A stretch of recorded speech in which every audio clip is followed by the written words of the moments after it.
সদকাতুল ফিতর কি জিনিস? সদকাতুল ফিতর হইল রমজানের শেষের দিকে ঈদের নামাজের আগে প্রাপ্তবয়স্ক মুসলিম বালেগ গরিব দুঃখীদেরকে যে দান করে সেটাকে বলা হয় সদকাতুল ফিতর। এই সদকাতুল ফিতর কার উপর ওয়াজিব হয়? সদকাতুল ফিতর এর হুকুম হইল সদকাতুল ফিতর আদায় করা ওয়াজিব।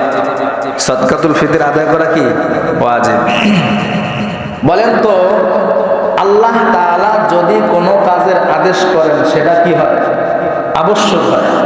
আল্লাহ তাআলার কোনো কাজের আদেশ করলে সেই কাজটা কি হয়? আবশ্যক হয়। আবার আল্লাহর রসুল যদি কোনো কাজের আদেশ করেন সেটাও কি হয়? আবশ্যক হয়। তার মানে সদকাতুল ফিতর আবশ্যক করেছেন আমাদের রসুল, আমাদের নবী আমাদেরকে সদকাতুল ফিতর দেওয়ার আদেশ করেছেন। তার মানে সদকাতুল ফিতর দেওয়া কি আবশ্যক, ওয়াজিব। আল্লাহ তাআলা বলেন, মাইয়ুতিউর রাসূল ফাকাদ আতা আল্লাহ।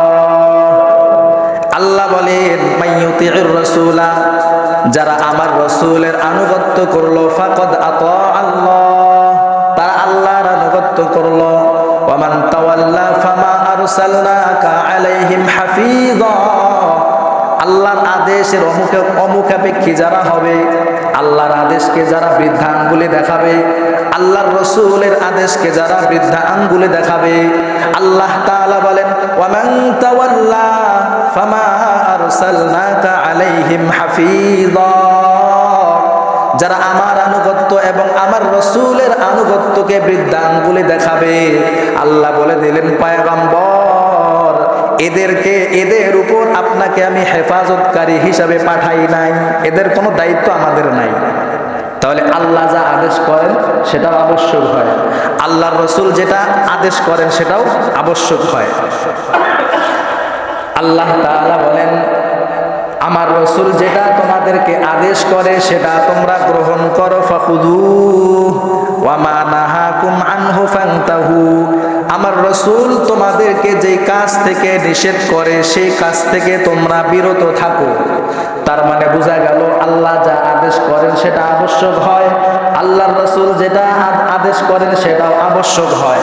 তাহলে সদকাতুল ফিতর দেওয়ার আদেশ করেছেন আমাদের রসুল, তাহলে এটাও কি হবে? আবশ্যক হবে। তো আল্লাহ তাআলার রসুল সদকাতুল ফিতরকে আবশ্যক করেছেন, এই জন্য এই সদকাতুল ফিতর কি হয়েছে? আবশ্যক হয়েছে, ওয়াজিব হয়েছে। عن عبد الله بن عمر رضي الله تعالى عنهما قال فرض رسول الله صلى الله عليه وسلم زكاة الفطر। আব্দুল্লাহ ইবনে ওমর রাদিয়াল্লাহু তাআলা আনহুমার বর্ণনা, তিনি বলেন, আল্লাহর রাসূল সাদকাতুল ফিতরকে আবশ্যক করেছেন। তাহলে সাদকাতুল ফিতর কি জিনিস আর সাদকাতুল ফিতরের হুকুম কি বুঝতে পারলাম তো? রমজানের শেষের দিকে বালেগ প্রাপ্তবয়স্ক পুরুষ রোজাদাররা যে দান করে এটাকে বলা হয় সদকাতুল ফিতর। আর এই সদকাতুল ফিতরের হুকুম হলো কি? ওয়াজিব। কার উপর ওয়াজিব? ঈদের দিন সুবহে সাদেকের পর থেকে যার উপর নিত্য প্রয়োজনীয় বস্তু ছাড়া যার কাছে নেশাব পরিমাণ সম্পদের মাল আছে তার উপর সদকাতুল ফিতর ওয়াজিব। তার মানে আমাদের সমাজে অধিকাংশ মানুষের উপর সদকাতুল ফিতর ওয়াজিব। এখন এই সদকাতুল ফিতর যে ওয়াজিব হইল, সদকাতুল ফিতর ওয়াজিব হওয়ার মূল উদ্দেশ্যটা কি? কেন আমরা সদকাতুল ফিতর আদায় করব? বুঝে আসছে না কথা? আমরা সদকাতুল ফিতর, যাদের উপর সদকাতুল ফিতর ওয়াজিব, আমরা কেন সদকাতুল ফিতর আদায় করব? এটা তো উদ্দেশ্যটা কি? একটা তো উদ্দেশ্য থাকে। আল্লাহ রাসূল বলেন সদকাতুল ফিতর আদায় করার উদ্দেশ্য হলো দুইটা। বলেন তো কয়টা? দুইটা।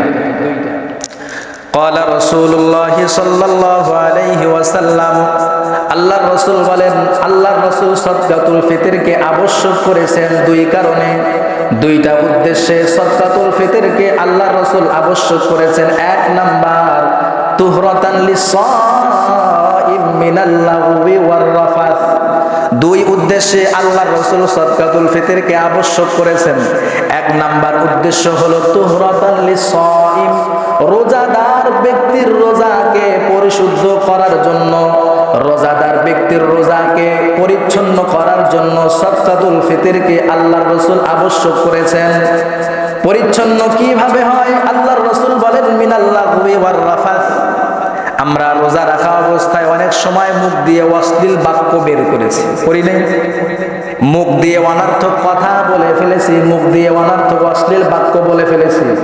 আল্লাহ রাসূল বলেন, রোজা রাখা অবস্থায় তোমার উচিত ছিল মুখ দিয়ে ভালো কথা বলা, ন্যায়সঙ্গত কথা বলা, কিন্তু তুমি তোমার মনের প্ররোচনায় পড়ে অনেক সময় রোজা রাখা অবস্থায় তুমি মুখ দিয়ে অশ্লীল বাক্য বের করেছো, অশ্লীল কথা বের করেছো, বেহায়াপনা কাজ করে ফেলেছো। ওই কাজ থেকে মুক্ত করার জন্য আল্লাহর রাসূল সাদকাতুল ফিতরকে আবশ্যক করেছেন। সুবহানাল্লাহ। এই মুখ দিয়ে অনেক সময় অশ্লীল কথা বের করেছে, মিথ্যা কথা বলেছি, গীবত করেছি, পরনিন্দা করেছি, অনেক মানুষের সমালোচনা করেছি রোজা রাখা অবস্থায়।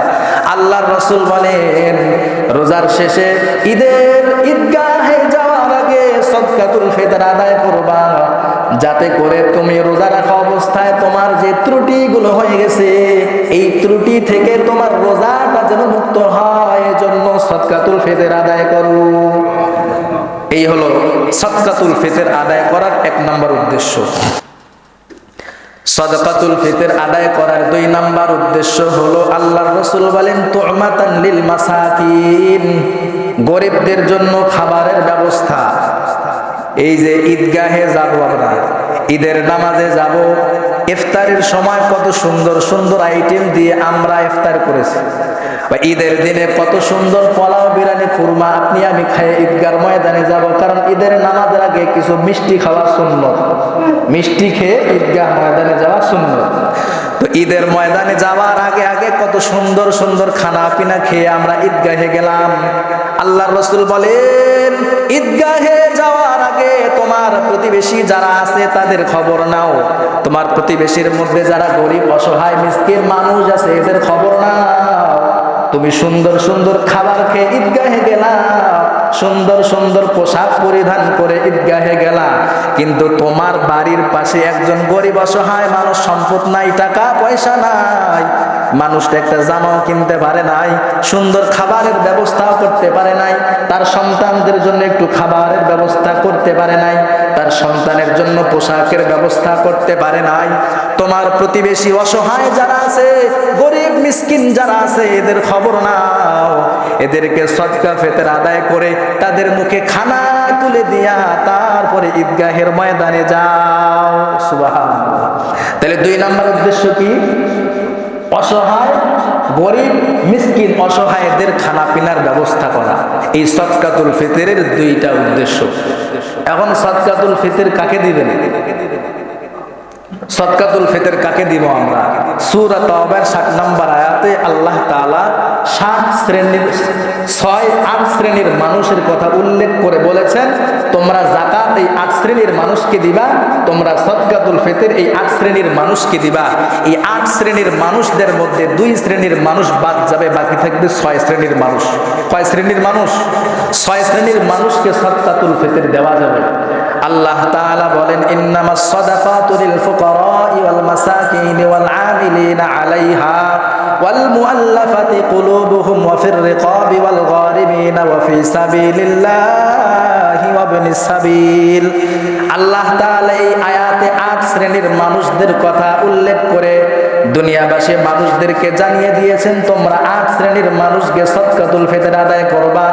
1 নাম্বার, ইন্নামাস সাদাকাতু লিল ফুকারা, তোমার প্রতিবেশীর মধ্যে যারা গরিব ফকির থাকবে তাদেরকে তোমরা সদকাতুল ফিতর আদায় করবা। এখন প্রশ্ন জাগতে পারে, ফকির কারা?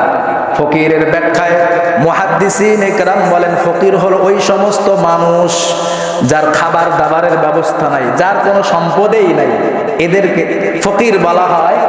যার নেশাব পরিমাণের কম সম্পদ আছে এদেরকে বলা হয় ফকির।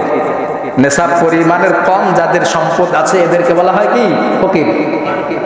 তো 1 নম্বরে আল্লাহ বলেন, তোমরা সদকাতুল ফিতর আদায় করবা ফকিরদেরকে, যাদের সম্পদ কম, নেশাব পরিমাণের চাইতে কম সম্পদ, এদেরকে তোমরা সদকাতুল ফিতর আদায় করবা।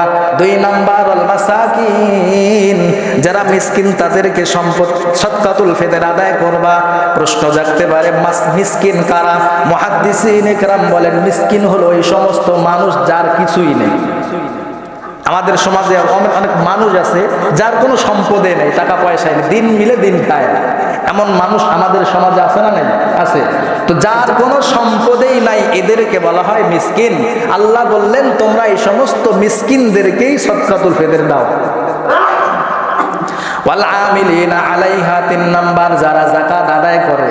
ইসলামী রাষ্ট্র ব্যবস্থা থাকলে যে সমস্ত মানুষেরা যাকাত উসুল করে, আদায় করে, ওই সমস্ত লোকদেরকেও সদকাতুল ফিতর যাকাত দেওয়া যায়।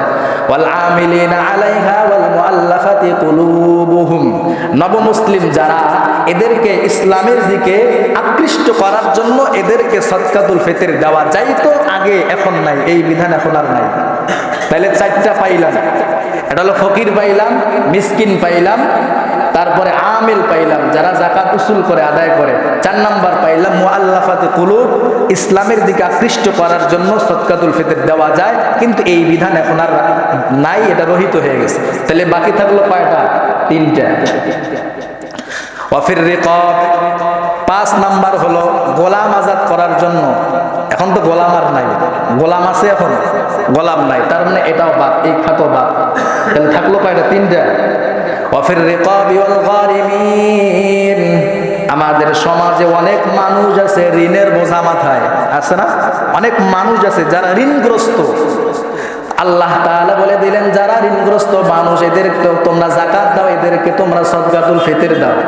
ঋণগ্রস্ত মানুষ একসময় ধনী ছিল, আস্তে আস্তে সম্পদ কমতে কমতে আল্লাহর বান্দা এমন ঋণ করা করছে তার সম্পদ নাই, এখন ঋণ পরিশোধ করার জন্য সে ব্যস্ত, পেরেশানিতে পড়ে আছে, ঋণ পরিশোধ করার সম্পদ তার কাছে নাই। আল্লাহ বলেন তোমরা এই ঋণগ্রস্ত ব্যক্তিদেরকেও যাকাত এবং সদকাতুল ফিতর দাও। 4টা। ওয়াবিনিস সাবিল, 5 নাম্বার হইল যারা এই অনেক সময় মুসাফির মানুষ, মনে করেন আপনি সফরে গেছেন, হঠাৎ আপনার সম্পদ আছে বাড়িতে, যেই জায়গায় গেছেন ওই জায়গায় গিয়ে আপনার সম্পদ শেষ হয়ে গেছে, এখন টাকা নেওয়ার কোনো ব্যবস্থাও নাই আপনার কাছে, এখন কি হবে? এখন ওই ব্যক্তিকে সদকাতুল ফিতর দেওয়া যাবে। বুঝে আসতে কথা? এটা হল 5 নাম্বার। 6 নাম্বার অবিনিস সাবিল, যারা আল্লাহর রাস্তায় জিহাদে অংশগ্রহণ করে এই জিহাদকারীদেরকেও সদকাতুল ফিতর দেওয়া যাবে। তাহলে এই যে 8টা খাত, 8 খাতের মধ্যে 2 খাত বাদ, একটা হইলো গোলাম, এদেরকে দেওয়া যাবে না, আর একটা হইলো ইসলামের প্রতি আকৃষ্ট করার জন্য, এটারও বিধান নাই। বাকি থাকলো 6 খাত, এই 6 খাতে আপনার আমার সদকাতুল ফিতর আমরা আদায় করতে পারবো। বাকি আমাদের সমাজে সবচেয়ে প্রচলিত আছে গরিব এবং মিসকিনদেরকে সদকাতুল ফিতর আদায় করা, এবং আমরা এটাও খেয়াল করব যে আমাদের পরিবারে বা আমাদের আশেপাশে ঋণগ্রস্ত ব্যক্তি আছে কিনা, তাদেরকেও দেওয়ার চেষ্টা করব। এবং বিশেষ করে ফকির যাদের সম্পদ একেবারেই নাই বা সম্পদ থাকলেও অল্প সম্পদ আছে, এই সমস্ত মানুষদেরকে আমরা সদকাতুল ফিতর দেওয়ার চেষ্টা করব। পারবো তো ইনশাআল্লাহ? এখন একটা ফেতরা, যেমন মনে করেন এবছর সদকাতুল ফিতর সর্বনিম্ন হলো 110 টাকা, আর সর্বোচ্চ হলো 3805 টাকা। এখন আমরা তো সবাই সর্বনিম্নটা দেওয়ার জন্য বেকুল। হাত কত? 2000 না? আচ্ছা, এখন আমরা যে সর্বনিম্ন, যেটা ধনী হোক গরিব হোক সবাই সর্বনিম্ন যেটা, সবাই এটাই দেওয়ার চেষ্টা করে। এই যে সদকাতুল ফিতরের যে ধারাবাহিকতাটা, মনে করেন 5 শ্রেণীর সম্পদ আছে, যে সম্পদের মাধ্যমে সদকাতুল ফিতর আদায় করা যায়। খেজুর দিয়ে দেওয়া যায়, জব দিয়ে দেওয়া যায়, পনির দিয়ে দেওয়া যায়। এই যে বিভিন্ন পণ্য দিয়ে যে সদকাতুল ফিতর আদায় করার যে বিধান আসলো, কেন আসলো? যার যতটুকু সামর্থ্য, ওই সামর্থ্য অনুযায়ী সদকাতুল ফিতর সে আদায় করবে। এখন যার সামর্থ্য 2000 টাকা দেওয়ার, সে 110 টাকায় যদি দেয় তাহলে কি হলো? এজন্য যার যতটুকু সামর্থ্য, যার খেজুর দিয়ে দেওয়ার সামর্থ্য আছে খেজুর দিয়ে দিবে, যার আটা গম দিয়ে দেওয়ার সামর্থ্য আছে সে আটা গম দিয়ে দিবে, যে জব দিয়ে দেওয়ার সামর্থ্য আছে সে জব দিয়ে দিবে, যে পনির দিয়ে দেওয়ার সামর্থ্য আছে সে পনির দিয়ে দিবে। বুঝে আসছে কথা? এখন গম বা আটা দ্বারা যদি আমি সদকাতুল ফিতর দিই, তাহলে 110 টাকা করে দিতে হবে। কত টাকা? 110 টাকা। আর যদি আমরা জব দিয়ে দেই, তাহলে সদকাতুল ফিতর আদায় করতে হবে 595 টাকা। আর যদি আমরা খেজুর দিয়ে দেই, তাহলে সদকাতুল ফিতর আদায় করতে হবে 2475 টাকা। আর কিসমিস দিয়ে আদায় করলে 2640 টাকা, আর পনির দিয়ে আদায় করলে হবে 2805 টাকা। এই যে পণ্যের ভিত্তিতেই কম বেশি। এটা কম বেশি কেন হইল? কম বেশিটা কেন হইল বলেন তো? সামর্থ্যের ভিত্তিতে। আপনার যতটুকু সামর্থ্য আছে এই সামর্থ্যের ভিত্তিতে আপনি সদকাতুল ফিতর আদায় করবেন। এজন্য ওই সবাই ঢালাওভাবে 110 টাকা এটা করবেন না। আপনার যদি 100টা, বছরে তো একটা মাসেই তো, একটা মাসেই তো, একবারেই তো, এমন তো না যে প্রতি মাসে আপনাকে সদকাতুল ফিতর আদায় করতে হবে। বছরে একটা দিনেই তো আপনাকে আমাকে সদকাতুল ফিতর আদায় করতে হবে। তো আমি আপনি সদকাতুল ফিতরটা যেন আমার সামর্থ্য অনুযায়ী হয়। আপনার সামর্থ্য যদি তাহলে কিসমিস পনির দিয়ে দেওয়া 2805 টাকা, তো আপনি 2805 টাকা দেন। বুঝে আসছে কথা? এর জন্য যার যতটুকু সামর্থ্য আছে সামর্থ্য অনুযায়ী সদকাতুল ফিতর আদায় করবে।